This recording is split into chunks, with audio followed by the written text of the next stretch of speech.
A true account of what happened when I ignored the warning signs for too long. Hey guys, welcome back. If you're new here, hello. My name is Mara, and I am so glad you found this channel. Drop in the comments where you are watching from right now. I want to know, are you in bed with the lights off? Because maybe don't do that for this one. Also, how are you guys doing? I genuinely hope you are okay. And if you have not subscribed yet, please do. Just hit that button. It takes 2 seconds, and it means everything to me. Okay. Now that we have that out of the way, let me tell you about the thing that happened to me 3 years ago. The thing I still think about every single night before I fall asleep. This is the story of my neighbor, Dale. Part 1. The nice man next door. I moved in my apartment on Kreller Street in October. It was a ground floor unit in a quiet building with 6 other tenants.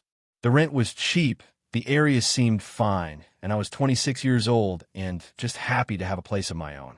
Dale lived in the unit directly across the hall from me. Unit 3. He was the first person to welcome me. He knocked on my door the evening I moved in, holding a small plate of store-bought cookies wrapped in cling film. He was maybe 60, thin with gray hair combed neatly to the side. He smiled a lot. He seemed like the kind of man who had lived alone for a long time and had gotten used to being polite as a way of keeping people around. I thanked him for the cookies. He said if I ever needed anything, just knock. I thought he was sweet. For the first few weeks, everything was normal. I would see him in the hallway. He would nod. Sometimes he would hold the front door open for me when I came in from work. Once he told me he liked my coat. Standard neighbor stuff. Nothing weird. Then he started waiting. I don't know how else to describe it. I would come home, and he would be standing just inside his doorway. Not fully out in the hall. Just standing there with the door open, like he had been listening for the sound of the main entrance. And when I walked past, he would say something. Just small talk. How was your day? Cold out, there isn't it? You look tired. Are you eating enough?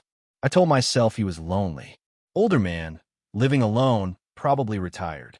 I felt sorry for him. That was my first mistake, letting pity replace my instincts. By November, he knew my schedule. I didn't realize it at first, but looking back, he knew exactly when I left for work and exactly when I came home. He knew I went grocery shopping on Saturdays. He knew I sometimes came home late on Thursdays because I had a shift that ran over. One Thursday, I came home at nearly midnight and he was standing in the hallway. Not in his doorway, in the hallway, just standing there in the dark in his robe. I stopped walking. My heart did something strange. He turned and looked at me and smiled and said, "Oh, good you were home safe." I was starting to worry. I said thank you and went inside and locked my door and stood in my kitchen for a long time. I didn't sleep well that night. I want to be honest with you guys. At this point, I still hadn't told anyone. I kept talking myself out of it.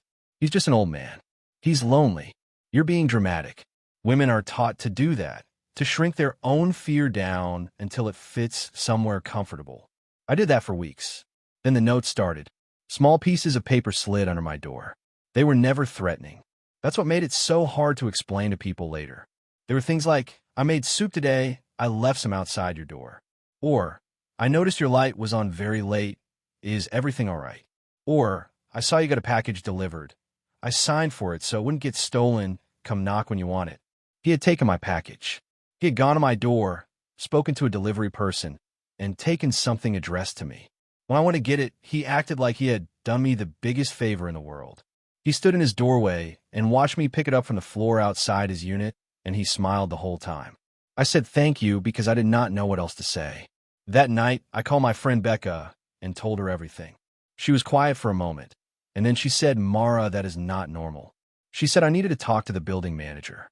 I did. I went to the manager, a tired-looking woman named Greta, and I told her about the notes and the hallway and the package. She listened. She said she would have a word with him. She looked like she believed me, but also like she had 100 other problems, and I was just one more. 2 days later, another note appeared under my door. It said, "I hear you've been talking about me. I thought we were friends." I stood there holding that piece of paper, and I felt something I can only describe as the floor dropping out from under me. Because that note meant he had spoken to Greta, and she had somehow told him it was me. Or he had figured it out. Either way, he knew, and he wanted me to know that he knew. I checked my lock 3 times before bed. I pushed a chair under the handle. I lay in the dark and listened to every sound in the hallway. At around 2 a.m., I heard footsteps stop outside my door. They stood there for almost 4 minutes. I counted. Then they walked away. The next morning, I did something I should have done from the beginning. I Googled his name. I had seen it on his mailbox. Dale Renner. The third result was a newspaper article from a town about 90 miles away. It was dated 7 years earlier. I am not going to share all the details because there is a person involved whose privacy matters. But the short version is this. Dale Renner had been the subject of a restraining order filed by a woman in her late 20s. She had been his neighbor. The case described a pattern of behavior that lasted 8 months. Notes. Watching. Taking small items that belonged to her. Following her to her car. Standing outside her door at night. The case had not ended in any criminal charges. He had simply moved. And now he was here, across the hall from me. And I was a woman in my late 20s. I sat at my kitchen table and I read that article 4 times. Then I called Becca again and I read it to her out loud. She told me to pack a bag. She told me to come stay with her. I said I didn't want to leave because it felt like letting him win, and also because I was scared, genuinely scared, of walking out into that hallway. Becca drove to my building. She came up to my floor, and when we walked out into the hall together, Dale's door opened. He looked at Becca, then at me, then at the bag on my shoulder. He said, "Going somewhere?" Becca grabbed my hand, and we walked to the elevator without answering him. I could feel him watching us the whole way. In the car, I started shaking. Not a little. The full body kind where your hands won't cooperate and your jaw keeps clenching. Becca drove and didn't make me talk, and that was the right call. I filed a formal report with the police that evening. I showed them the article. I showed them photos of the notes I had kept. The officer I spoke to was kind. He said they would look into it. He said I had done the right thing by documenting everything. That night, I slept in Becca's spare room with the window locked and the hallway light on. It was the first full night of sleep I had gotten in weeks. Here is where I have to be real with you guys. There was no dramatic confrontation, no moment where I looked him in the eye and said something powerful. Real life doesn't always work that way, and I think it's important to say that. What happened was slow and procedural and unglamorous. The police spoke to him. He denied everything. He said he was just being a good neighbor and that I had misunderstood his kindness. He was calm and polite and exactly the version of himself that made people think he was harmless. But the article existed, and the notes existed, and Greta, the building manager, to her credit, when the police spoke to her, confirmed the pattern she had witnessed. That mattered.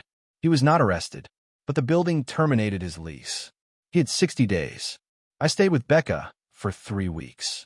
I went back to my apartment after I confirmed from Greta that Dale had actually left the building. She walked me to my unit herself.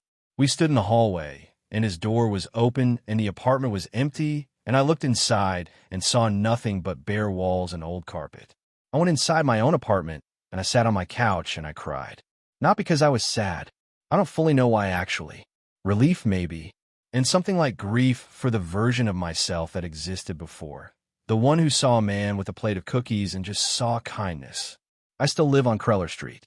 I asked for a unit on the 3rd floor, and they moved me up. I have a deadbolt I install myself. I have a video doorbell. I have Becca's number on speed dial. And I have this. I trust myself now in a way I didn't before. When something feels wrong, I say it feels wrong out loud. I don't argue myself out of it. That is the thing Dale gave me without meaning to. He taught me that my instincts were right the whole time. I just needed to listen to them faster. If you are reading this and something feels off in your own life, a person, a situation, anything, please listen to that feeling. Document everything. Tell someone. You do not need a dramatic moment of certainty before you are allowed to protect yourself. You are allowed to protect yourself before you are completely sure. That's the story, guys. Thank you so much for reading all the way to the end. It means more than you know. This one was hard to write. Drop in the comments if you have ever had an experience like this or if you know someone who has. And please, if you have not subscribed yet, do it now. It helps this channel more than anything else you can do. I will see you in the next one. Stay safe out there.